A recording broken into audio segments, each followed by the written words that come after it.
Romansa terlarang, antar aku dan kakak-kakak tiriku. Halo, selamat datang di Angga Rules. Di sini tempatnya kamu santai, rebahan, dan tenggelam dalam cerita-cerita yang gak biasa. Cerita cinta ada. Drama banyak. Plot twist tenang, pasti ada juga. Siap buat ikutan masuk ke dunia imajinasi bareng aku? Yuk kita mulai ceritanya. Bab 6. Kilas balik. Suara hujan deras bercampur sirena ambulans membangunkanku. Tubuhku terasa sakit di setiap inci, dan aku tak mampu menggerakkan tangan maupun kaki. Mataku menangkap sosok ayahku beberapa meter dariku. Saat itulah aku sadar kami mengalami kecelakaan mobil. Dia tergeletak di jalan, sementara aku masih terjebak di bawah mobil yang terbalik. Ayah. Aku mencoba memanggilnya meski suara yang keluar hanya bisikan lemah. Tubuhku terasa berat dan aku seperti tercekik melihatnya tak bergerak sama sekali. Waktu sekarang. Aku membuka mata. Seseorang membelai lembut kepalaku. Saat aku sadar, aku sedang bersandar dengan kepala di bahu seseorang. Tapi siapa? Kamu sudah bangun? Bagaimana perasaanmu? Suara itu terdengar familiar. Aku mengangkat kepala lalu menatapnya. Mizuki? Dia tersenyum. Ini aku. Aku pernah bilang kita akan bertemu lagi. Apa yang kamu lakukan di sini? Tanyaku bingung. Tapi saat melihat kemeja yang ia kenakan, aku terbelalak. Logo Departemen Seni Pertunjukan Sadi tertera jelas di sana. Aku memandangnya dan kemejanya bergantian. Tunggu, saat kamu bilang kamu kuliah di Universitas Internasional, maksudmu Sadi? Dia mengalihkan pandangan cemberut.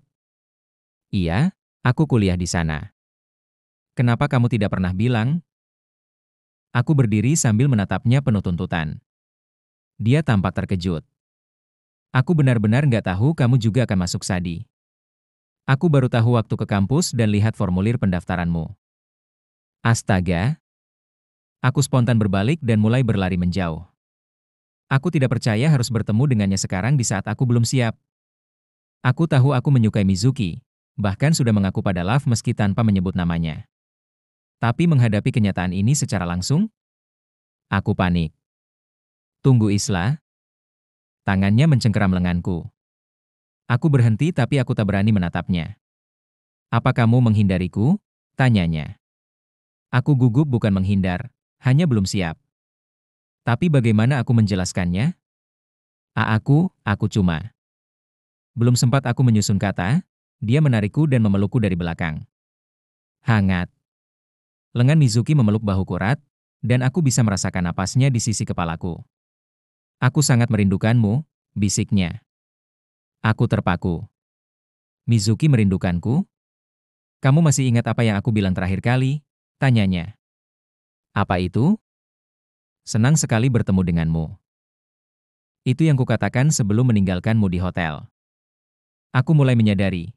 Jadi itu yang ia maksud waktu berbicara dalam bahasa Jepang? Aku menyukaimu Isla. Sejak pertama kali menyelamatkanmu saat itu. Awalnya aku bingung, jadi aku pastikan dulu perasaanku. Dan sekarang aku di sini mengatakannya padamu. Aku membeku.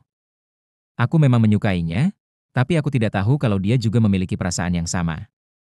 Menyukai seseorang itu satu hal, tapi mengetahui orang itu menyukai balik? Itu lain cerita. Mizuki, bukankah ini terlalu cepat? Kita bahkan belum benar-benar saling mengenal. Masihkah kamu mempertanyakan itu kalau aku bilang aku jatuh cinta padamu sejak pandangan pertama?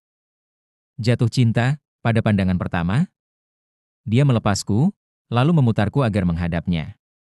Tangannya memegang kedua bahuku, matanya menatapku dalam. Aku yakin dia akan melakukan hal yang dilakukan sepasang kekasih. Dan aku belum siap. Aku tersentak lalu mundur selangkah. Aku harus kembali ke departemenku. Mungkin mereka sedang mencariku. Jam berapa kamu pulang? Aku akan menjemputmu, katanya tiba-tiba. Aku nyaris menolaknya, tapi teringat bahwa aku tidak punya siapa-siapa yang bisa menemaniku pulang. Jinho? Seojin? Entahlah. Love pasti masih menikmati acara. Aku belum tahu pasti, jawabku. Dia mengeluarkan ponselnya dan menyodorkannya padaku. Masukkan nomormu. Oh, oke. Setelah memberikan nomorku, aku langsung berlari pergi tanpa menoleh ke belakang. Aku terus berlari hingga akhirnya mencapai gedung D. Di lantai 3 tempat ruang serbaguna berada, aku berhenti. Tangan kananku bersandar di dinding. Napasku terengah-engah. Rasanya seperti baru saja dikejar malaikat maut. Dari mana saja kamu? Suara di belakangku membuat jantungku hampir lompat. Aku berbalik dan benar saja. Malaikat maut itu adalah Jinho. Aku hanya mencari udara segar, jawabku sambil terengah. Hampir setengah jam? Tanyanya tajam. Aku sudah pergi selama itu? Serius? Ya. Aku nggak sadar waktunya, aku mencoba beralasan sambil menatap wajahnya yang tegang. Rahangnya mengeras dan matanya, terutama mata kanannya berkedut. Kembali ke ruangan sekarang, serunya. Aku langsung berjalan cepat melewatinya dan masuk kembali ke ruang serbaguna. Serius?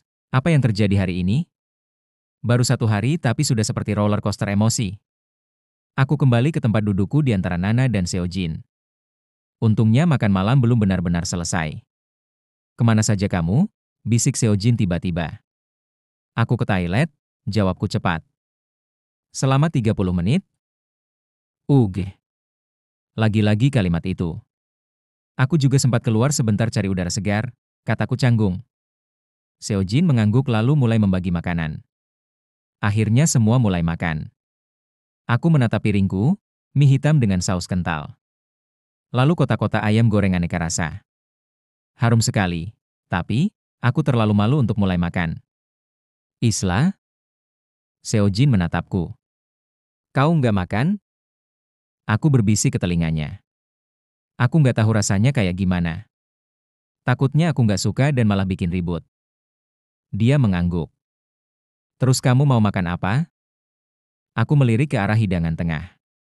Sebuah gulungan besar sushi Korea menarik perhatianku. Itu, kataku sambil menunjuknya. Seojin melirik, lalu meminta Woo Hyun mengambilkannya. Setelah memotongnya, dia menyodorkan sepotong ke arahku dengan sumpitnya. Aku menatapnya dengan bingung. Ada apa?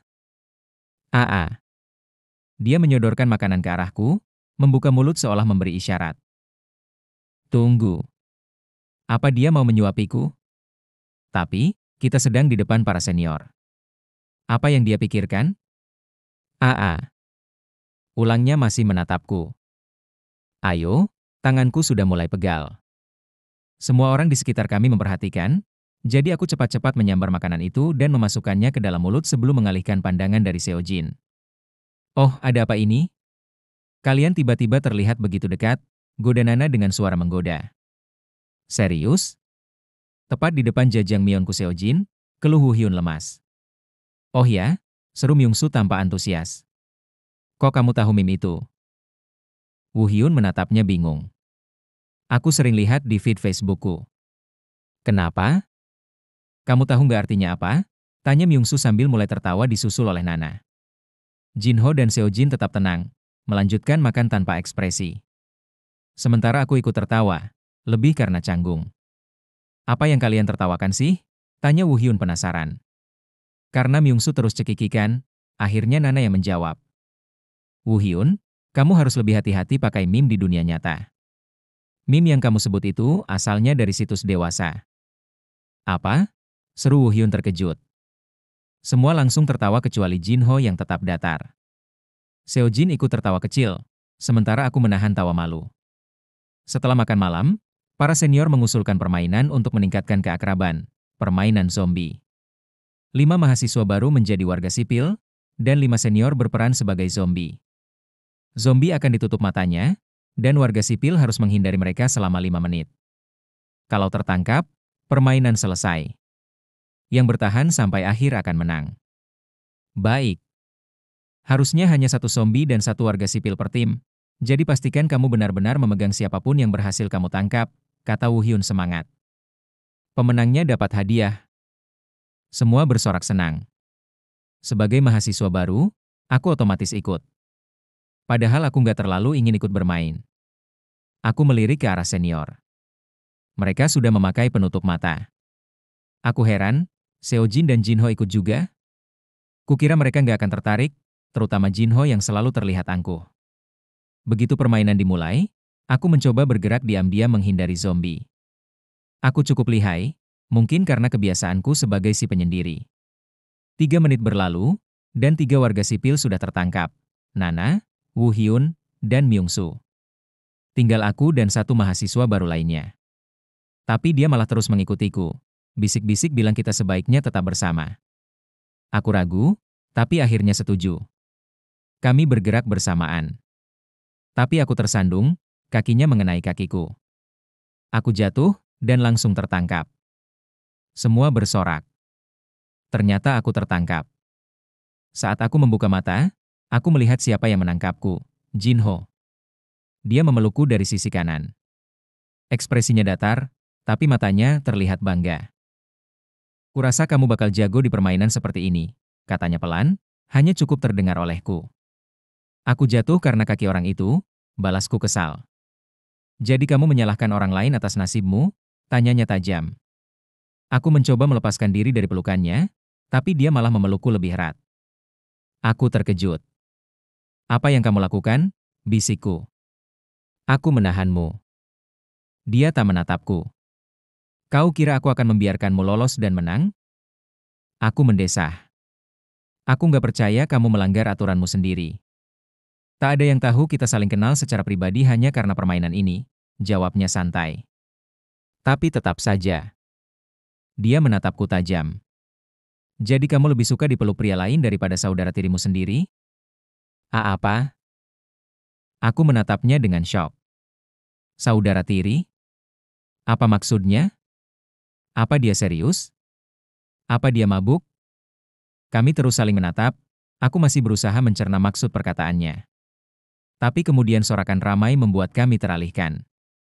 Seojin berhasil menangkap peserta terakhir dengan sisa waktu 30 detik. Aku langsung mendorong Jinho menjauh. Dia tampak terkejut atas reaksiku. Baiklah semua. Itu tadi permainan yang luar biasa. Sekarang sebelum acara orientasi berakhir, kita akan adakan pesta minum ringan, kata Nana. Aku menatap Jinho dengan canggung. Dia juga menatapku dengan tatapan aneh. Aku memutuskan untuk bergabung dengan teman-temanku dan meninggalkannya. Apa maksud semua ini? Acara selesai pukul 10 malam. Aku coba menelepon Love untuk pulang bersama, tapi tidak diangkat. Mungkin dia mabuk berat. Aku berjalan keluar gedung sendirian, merasa lesu. Malam sudah larut. Apa masih ada bus? Atau aku harus pesan taksi? Isla? Aku menoleh. Mizuki berlari ke arahku. Oh iya, dia mau pulang bersamaku, pikirku. Udah mau pulang? Tanyanya setelah tiba di sampingku. Kami mulai berjalan bersama. Ya.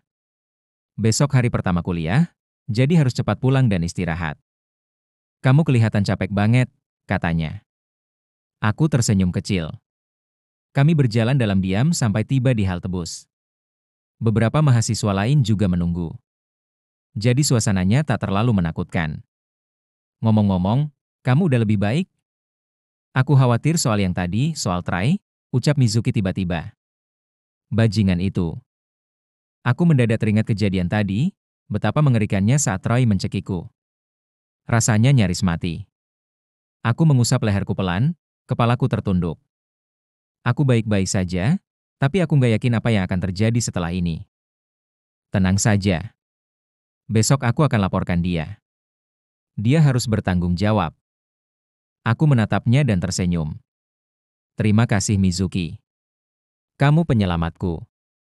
Aku akan selalu ada untukmu Isla. Untuk melindungimu. Aku terdiam. Kalimatnya terlalu tulus. Apa dia menyukaiku? Mizu, aku. Kalimatku terputus. Dia mendekat dan mencium bibirku dengan lembut. Aku terbelalak. Jantungku berhenti berdetak sesaat.